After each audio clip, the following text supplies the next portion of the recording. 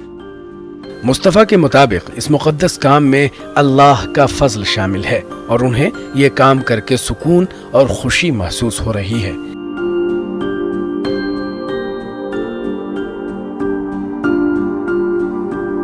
News 18 Urdu کے لیے بانڈی پورہ سے محمد سعید کی رپورٹ.